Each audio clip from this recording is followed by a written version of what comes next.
नमस्ते. जय श्री कृष्ण. दंडवत प्रणाम सगळ्यांना. कसे आहात सगळे?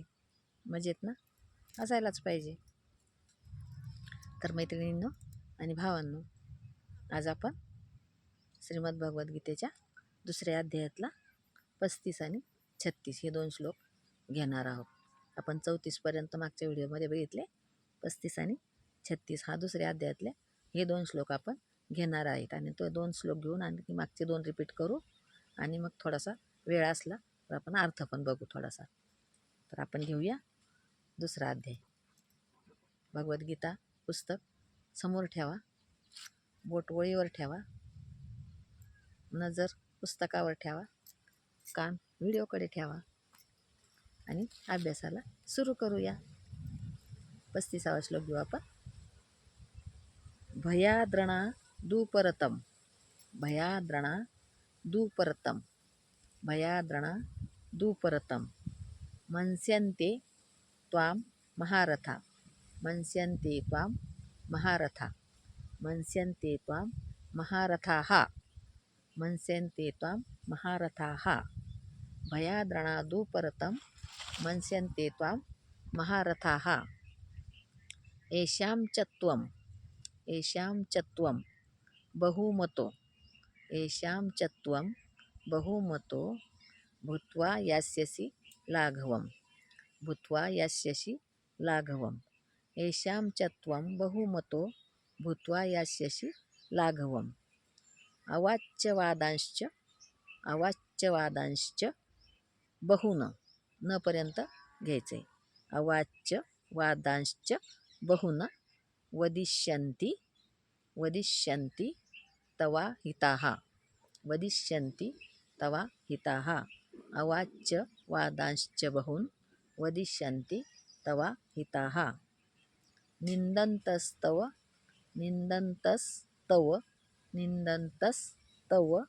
सामर्थ्यं, निन्दन्तस्तव सामर्थ्यं, ततो दुःखतरं नु किम्, ततो दुःखतरं नु किम्. निन्दन्तस्तव सामर्थ्य ततो दुःखतरं नु किम्. भयाद्रणादुपरतं मन्स्यन्ते त्वां महारथाः, येषां च त्वं बहुमतो भूत्वा यास्यसि लाघवम्. अवाच्यवादांश्च बहुन वदिष्यन्ति तवा हिताः, निन्दन्तस्तव सामर्थ्यं ततो दुःखतरं नु किम्. आपण मागचे 2 रिपीट करू आणि मागच्या 2 सोबत पुन्हा आजचे हे 2 जे घेतले आपण ते पुन्हा एकदा घेऊ.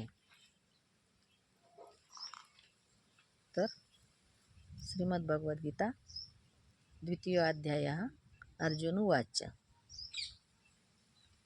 33 पासून घेऊ आपण.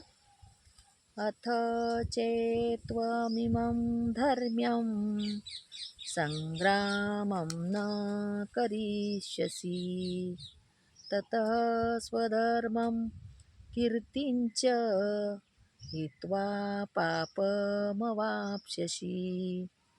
अकीर्तिं चापि भूतानि कथयिष्यन्ति ते अव्ययाम्, सम्भावितस्य चाकीर्तिर्मरणादतिरिच्यते. भयाद्रणादुपरतं मन्स्यन्ते त्वां महारथाः, येषां च त्वं बहुमतो भूत्वा यास्यसि लाघवम्. अवाच्यवादांश्च बहून् वदिष्यन्ति तवा हिताः, निन्दन्तस्तव सामर्थ्यं ततो दुःखतरं नु किम्. 36 पर्यंत घेतले आपण दुसऱ्या अध्यायातले. आज आपण थोडासा अर्थ बघूया. आपण बघितलं पहिल्या अध्यायामध्ये हे मुद्दाम परत का सांगते, तर परत सांगितलं म्हणजे आपल्या पक्क लक्षात राहील म्हणून हे परत सांगण्याचा प्रयत्न करत आहे. तर आपण पहिल्या अध्यायात बघितलं की अर्जुन युद्धाला तयार नाही आणि मग रणांगणात सगळी तयारी झालेली आहे. अर्जुनाने धनुष्यबाण खाली टाकून दिलेला आहे आणि भगवान श्रीकृष्णाला तो बरेच काहीतरी युद्धाचे परिणाम सांगत आहे आणि युद्ध करायला मी तयार नाही म्हणून तो पहिल्या अध्यायात सांगतोय. आपण थोडक्यात बघू आणि मग दुसऱ्या अध्यायामध्ये भगवान श्रीकृष्ण त्याला समजावून सांगतात की तुला युद्ध करणं का गरजेचं आहे, तू युद्ध करण्याची तुला गरज काय आहे. तर धर्म आणि अधर्म यांचं ते युद्ध आणि अधर्मावर धर्माचा विजय झाला तर इतिहासामध्ये अर्जुनाची कीर्ती तशीच दिगंत राहील आणि इतिहासाला सुद्धा परत म्हणायला येईल की अधर्मावर धर्माचा विजय नक्कीच होतो. त्याच्यात बऱ्याच गोष्टी की जिथं भगवान श्रीकृष्ण आहे, जिथं देवाला जागा आहे, तिथं युद्धामध्ये सत्याचाच विजय होतो. हे आता पुढं येणारच आहे आपल्याला. तर आपण आता थोडक्यात असं पाहू की भगवान श्रीकृष्ण त्याला सांगतायत की धर्म आणि अधर्म यांचं हे युद्ध आहे, सत्य आणि असत्य यांचं हे युद्ध आहे, सद्गुण आणि दुर्गुण यांचं हे युद्ध आहे आणि याच्यामध्ये तुला विजय मिळवायचा आहे. तू धर्माच्या बाजूने आहेस आणि तुला विजय मिळवणं गरजेचं आहे, तुला युद्ध करणं गरजेचं आहे, असं भगवान श्रीकृष्ण त्याला सांगत असतात. आणि भगवान श्रीकृष्ण हे सांगताना त्याला दुसऱ्या अध्यायामध्ये आत्म्याचं स्वरूप समजावून सांगतात, देहाचं स्वरूप समजावून सांगतात, देह कसा नाशिवंत आहे ते सांगतात, देहाचं दुःख तू करू नकोस हे सांगतात आणि आत्म्याचं दुःख करायला काहीच हरकत नाही, पण आत्मा हा अमर आहे, त्याच्यामुळे त्याचं दुःख करायचं काही गरजच नाही, असं भगवान भगवान श्रीकृष्ण अर्जुनाला सांगत असतात. तर असं सांगत भगवान श्रीकृष्ण त्याला आत्म्याचं स्वरूप कसं आहे ते समजावून सांगतात की हा आत्मा कसा आहे.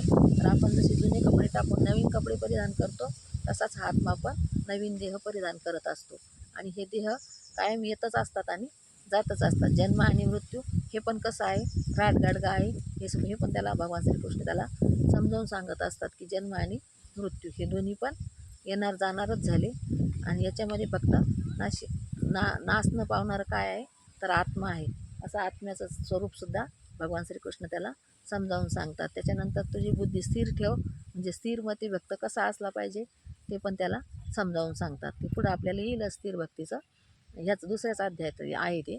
तर स्थिर भक्ती कशी ठेवायची, स्थिर मन कसं ठेवायचं हे पण त्याला भगवान श्रीकृष्ण समजावून सांगत आहे.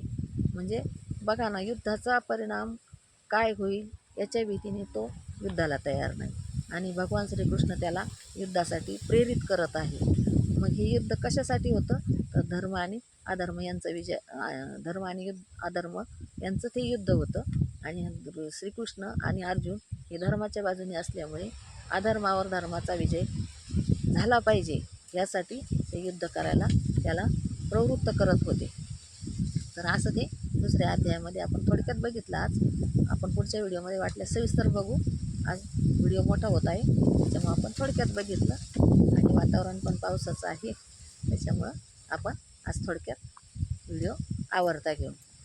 व्हिडिओ आवडल्यास लाईक जरूर करा, कमेंट करा, शेअर पण करा आणि सबस्क्राईब तर करा. सबस्क्राईब करायला विसरू नका. धन्यवाद. जय श्रीकृष्ण.